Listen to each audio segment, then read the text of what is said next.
Good people, the prophet is back. By the way, I am not a prophet and I don't claim to be one. So, it's just a few hours to Wednesday. As it is, my friend, the deputy president, decided he will not resign. He will fight this to the end, which is his political right. It is his right as a human being. And Article 47, fair hearing, is enshrined in the Constitution. So, I never lied to anyone. I just said, if he wants to secure his political future, he will resign by the other week. But he decided he'll push this to the final conclusion. And by the way, I am still convinced that he is going to resign before the Senate takes up this matter tomorrow. Let's see. If he doesn't, the trial will go to the end and will go to court. And he also hopes that the court can save him. And in fact, he's pegging a lot of his hope in the judiciary. Away from that, I'm back here with this video to tell you this. Did you guys hear what Mijungu said yesterday? Ichungwa, majority leader, who is, by the way, one of the top contestants for the position of deputy president. In fact, I think I will narrow it down. Now I'm narrowing it down to two. Good old Professor Kithure Kindiki and Kimani Ichungwa. One of them. I'm just narrowing. It doesn't have to happen. Me, I'm doing my analysis. You do yours. Acha ku poke holes kusema, mimi ni mwongo. Wewe fanya yako, pia tusikie, tuone kama you're right 90% of the time, because I'm only wrong 10% of the time, but most of the time I bet I'm right, and a lot of you agree with me. So did you hear what the majority leader Kikuyu MP said yesterday? So he said that Parliament is ready to vet the nominee. These guys know something is going down in the Senate. So coming from Mijungu, it got me thinking, what could be the game plan? And you can bet this is a game plan, if at all they are ready. By Thursday evening, when the vote is done, when this impeachment resolution from the National Assembly is confirmed and the deputy president is impeached, he may not be impeached, but this is a scenario if he's impeached. By the time the vote is finished, it will not take 1 hour, 2 hours, 3 hours before we see a gazette notice from the Senate of that impeachment. It will happen. Within that duration, ile bado haya, mpaka gazeti kotari. In my thinking, based on what Kimani Ichungwa said yesterday, in my thinking, bado tunashangaa gazette notice imeanguka. Hey, President, pap with the nominee, which to me I'm narrowing down to two people. Hata Waiguru naona ako kando. I'm narrowing down to Ichungwa and Professor Kindiki.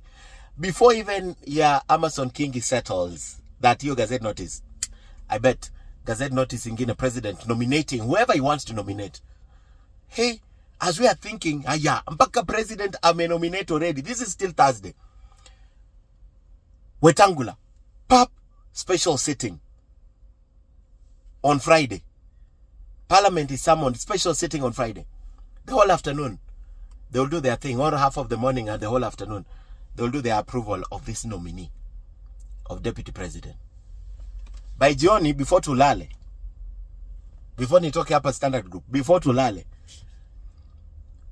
National Assembly itakuwa imeconfirm this nominee. On Saturday, tukiamka, mnaona KTN.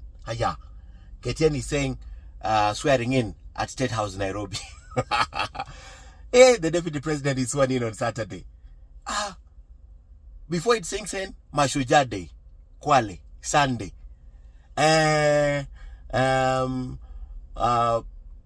President, my solemn duty this morning is not to say a lot. Actually, I don't want to say a lot. I'm just still getting to understand my new position. But my only responsibility this morning here in Kwale at this day, this remarkable day of Mashujaa Day, I'd want to welcome you, my boss, the president, to address your people. Well, itenda mbio. That's in my thinking.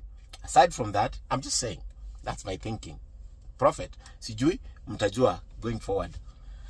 Apart from that, I'd want to say something that happened. I am told that super senator, super governor has decided to go to Mexico on the eve of the trial. If it's true, I don't know. If he's at all left the country, then I just like to tell you this. It doesn't stop the county assembly, the county of Nairobi, from sending a representative, the county secretary, RCS that was involved in this thing. They can still send someone as a witness to the Senate. So it doesn't matter whether Sakaja is not. Sakaja was not going to testify in his person as Sakaja, but on behalf of the county assembly. This is my thinking. So there's nothing that stops the, not on behalf of the county assembly, on behalf of the county government. So in my thinking, even if Sakaja has left, it doesn't mean that evidence cannot be adduced from the county assembly. All it means is that someone is calling me. All it means that they can still send someone in Sakaja's absence. So it can still happen. They'll send someone. And remember, there are sworn affidavits also from these witnesses that can still be used in the Senate. So that is how it's going to play out in my thinking. So you, if you think I'm wrong, you do yours. Fanya yako bwana. Bring it here. Let's look at it. If you'll be right, because you guys will agree with me, 90% of the time, I think I've only missed one. When I said he'll resign on Friday, in my estimation, he did not want to go on with the trial.